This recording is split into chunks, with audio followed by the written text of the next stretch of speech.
Bonjour à tous et bienvenue sur la chaîne de Fouini. Les amis, dans ma précédente vidéo, j'ai évoqué les hypothétiques adversaires de Martin Bacolé pour son prochain combat qu'on souhaite aller d'ici septembre. Et après ma vidéo, j'ai fait quelques recherches et je suis tombé sur un article de Frank Warren, en tout cas, qui interroge le promoteur Frank Warren. Et j'ai trouvé une chose intéressante, les amis. Ce promoteur Frank Warren, hein, j'avais montré quelques propos d'ailleurs de ce dernier qui, allez, pour rester poli, enfonce Martin Bacolé. Mais bon, on va dire que c'est son rôle de promoteur de critiquer les autres. On va en rester là. Il chouchoute Itoma, et il a évoqué, il a dit, le promoteur Frank Warren a dit, je ferai ce combat en un clin d'œil. Itoma Moses contre Martin Bacolé. Moses Itoma, un jeune anglais, très jeune.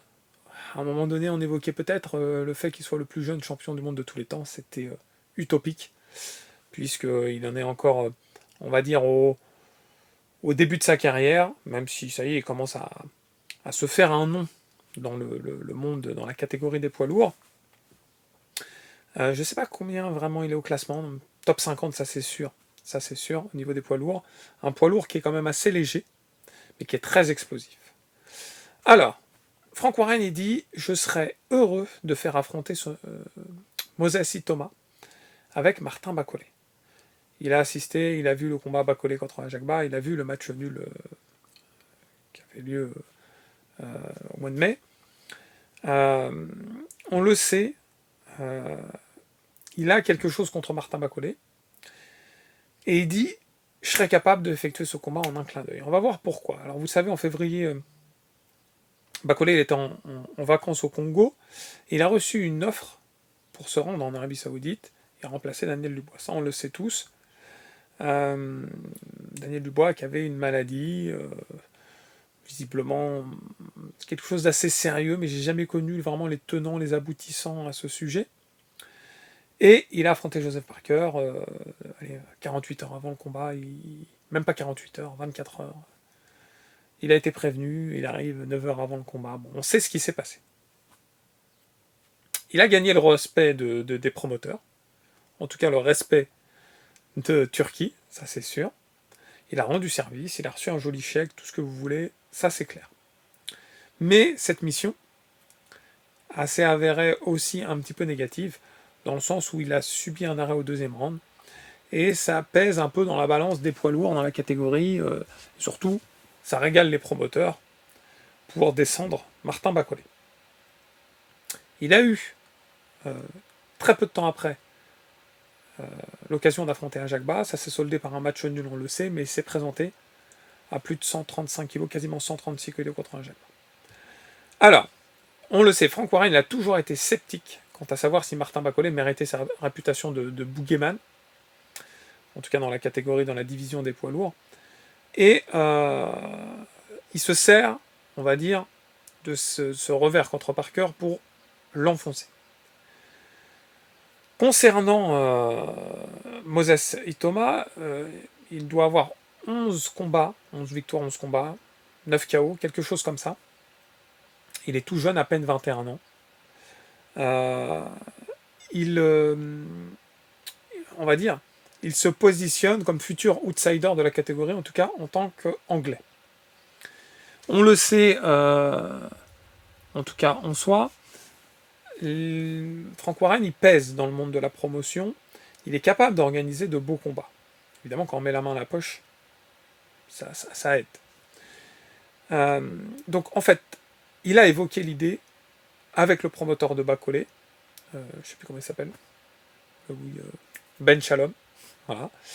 Il a évoqué l'idée, il a dit 1 million de %, a déclaré Warren, lorsqu'on a demandé si Itoma pourrait affronter Martin Bacolé. 1 million de %.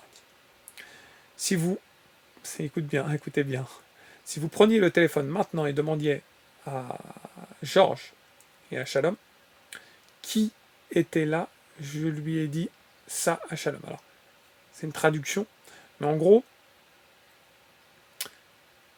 comme quoi le combat se ferait sans hésiter. Alors, il y a aussi Laurence Ocoli qui est un peu concerné, mais si on se résume à Martin Bacolé, euh, en gros, ça pourrait se faire. Ça pourrait se faire. Mais la question qui se pose, et que je me pose, qui est naturelle, est-ce que c'est propice à Martin Bacolé? Est-ce que c'est utile à Martin Bacolé d'affronter Moses Ito? Je pense que, à l'heure actuelle, non. Thomas ne pèse pas suffisamment à l'échelle mondiale. Ceux qui connaissent Thomas, c'est ceux qui suivent la boxe. Vous voyez ce que je veux dire? C'est important d'être connu à l'échelle mondiale. Je demande à une personne, entre guillemets, qui ne suit pas la boxe, est-ce que tu connais Anthony Joshua? Il va dire oui. Là, je trouve que Moses Thomas, trop peu le connaissent. Maintenant, il a du potentiel, il est bon. Ça fera un beau combat, j'aimerais bien voir ce combat. Mais est-ce que ça va être propice à la suite de la carrière de Martin Bacolé? Je me pose la question, oui et non en fait. Oui et non. Il y a d'autres combats que je préférerais avant. Comme je l'ai déjà évoqué, contre Derek Chisora, comme un combat contre Joseph Parker ou une revanche contre Ajagba. Maintenant, pourquoi Warren parle de ça? Ça m'intéresse. Ça m'intéresse de savoir pourquoi Frank Warren met ça sur le tapis. Est-ce que c'est quelque chose derrière la tête? Est-ce que c'est pour teaser un petit peu? Est-ce qu'au contraire c'est pour prêcher le faux pour avoir le vrai par la suite? C'est compliqué. C'est compliqué. Moi, ce que je pense, c'est que Moses Thomas est un bon boxeur. Il a du punch et il est très dynamique. Très dynamique. Il tape un peu, bon, plus de la gauche, mais parfois des deux mains. J'aime bien ce boxeur. Voilà. Il est anglais, ça aide pour la promotion. D'affronter un anglais pour Martin Bacolé, ça peut être une bonne chose. Mais parmi les anglais, c'est sûr, je préférais Anthony Joshua. Il y en a plein d'anglais. Hein. Daniel Dubois, mais là, il est pris. Il y en a pas mal d'anglais actuellement. Mais je préférerais peut-être Anthony Joshua. Maintenant, si Martin Bacolé n'a pas d'adversaire, si Ajagba refuse, Parker prend sur une autre piste, Chisora une autre piste, etc., je me dis que ça pourrait être pas mal. Martin Bacolé, il est un peu voilà, la personnalité d'éteindre un peu les prospects. Il l'a fait avec Jared Anderson, il l'a fait avec Tony Oka en France. Donc il éteint le prospect français, le prospect américain. Ça sera intéressant qu'il le fasse aussi en Angleterre. Je suis partagé, les amis. Partagé, mais bon, est-ce que ce combat va se faire? On le sait, hein. Les promoteurs, ils parlent beaucoup. Mais quand il s'agit d'agir et de faire, mettre en place, ça devient tout de suite plus complexe. J'aimerais avoir votre avis, vous, derrière votre écran. Est-ce que vous aimeriez le combat Martin Bacolé contre Moses Thomas? Est-ce que vous connaissez déjà ce boxeur? Si oui, pourquoi? Si non, pourquoi? Ça m'intéresse grandement. Moi, je pense que je vais suivre l'actualité, parce que, allez, au mois de juin, on aura un nom. On aura un nom, parce que Martin Bacolé a envie d'être compétitif. J'ai entendu son entraîneur dire « J'aimerais vraiment 2 combats avant la fin 2025 ». Donc 2 combats à fin 2025, ça veut dire tout début septembre, fin décembre. Ça s'y prête bien pour la récupération et le camp d'entraînement. Et si on veut un camp d'entraînement beaucoup plus long, pour pouvoir être beaucoup plus affûté, ces dates-là ont l'air plutôt pas mal. J'espère que Martin, là, actuellement, il se dit, ça y est, maintenant je reprends régime, nutritionniste, je me donne à fond, etc. Pour que quand la date va être calée, même s'il y a une date subie comme ça, on dit, allez, dans 8 semaines du combat, qu'il soit prêt. Qu'il soit prêt, parce que le prochain combat sera décisif, la famille. En tout cas, j'espère que vous avez passé un bon moment en ma compagnie. Si c'est le cas, n'oubliez pas le pouce qui fait plaisir. Et si ce n'est pas déjà fait, de vous abonner à la chaîne. Dans tous les cas, les amis, je vous dis à très vite. Ciao, ciao.